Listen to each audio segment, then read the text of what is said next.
Hey there! You're probably wondering why I'm wearing this bloody clown mask. Well, I'm about to tell you a really wild story about having type 1 bipolar disorder and my most crazy mental breakdown that I had at Frame Park in Waukesha, Wisconsin. So buckle up, I'm about to tell you the story. Here we go. I have type 1 bipolar disorder, and I'm about to share my experience of one of my worst manic episodes that I've ever had. We're headed to Waukesha, Wisconsin to Frame Park, where I had a complete mental breakdown at a NAMI event. I was going through a really rough time. I went through a really hard breakup.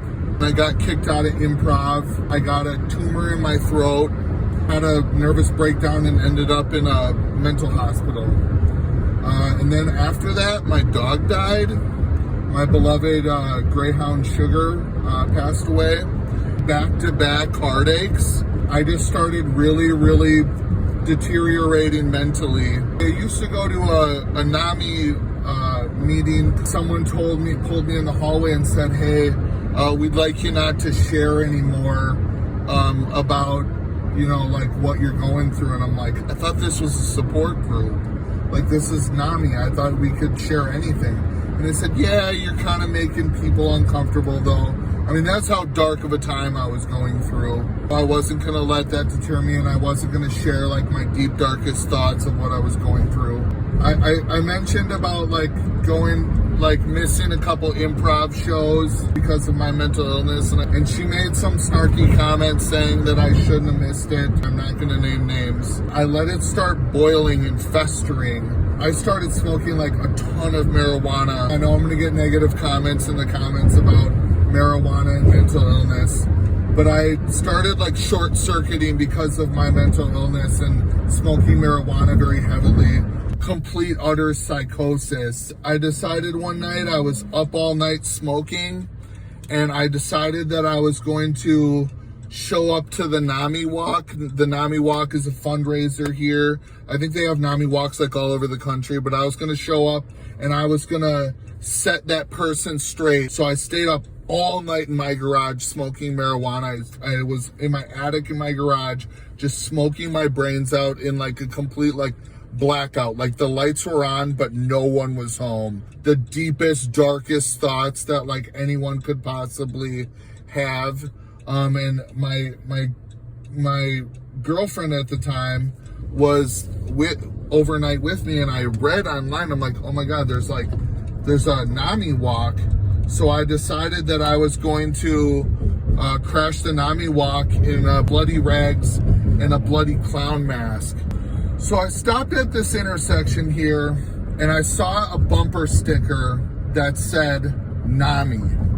And just the logo made me lose my flippin' mind. And I just started hooping and hollering, just screaming obscenities at him. And I started honking my horn and the guy I think thought that like I was like supporting NAMI. And he kind of keeps like putting his hand out the window, not like a middle finger or anything like that. I could see in his mirror that he was smiling. So we started to pull into the park, and it all really just went downhill from there. So I'll meet you at the park. So I was just informed by my partner who was with me that day that the reason that she came with me was to make sure that I didn't get by the police, because the idea was so crazy to storm the NAMI event and everything.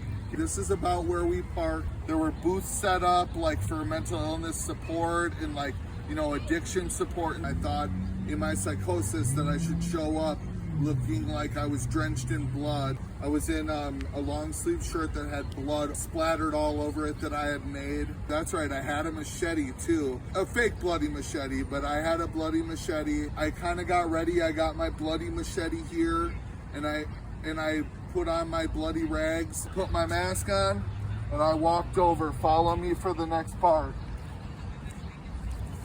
All right, so I made it to about here with the mask on, and right as I stormed down here with the bloody machete and the bloody clothes and the mask, I was in the mask, my partner went the other way.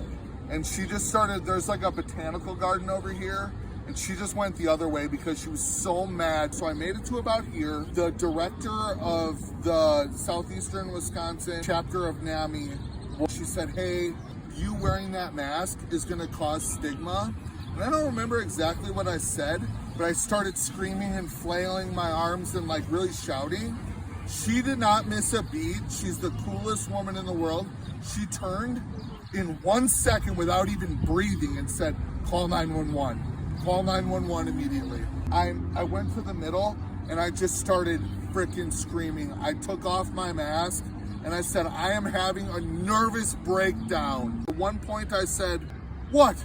Haven't you ever seen someone have a nervous breakdown? I'm seeing people like fathers shielding their kids, being like, oh my God, this guy is like unpredictable. He's gonna like, I probably was thought to be like, at this point, like, I've been up all night. I've been smoking like tons of marijuana. I'm starting to like burn out. I'm starting to lose my mania. I'm in complete like exhaustion. So I make it over to where that tree is and I put my arm on that tree and I kind of look and everyone is completely still. It's so scary. It's like a pin could have dropped. I like needed to rest because I was just like so exhausted from staying up all night, like using drugs. I like was out of steam.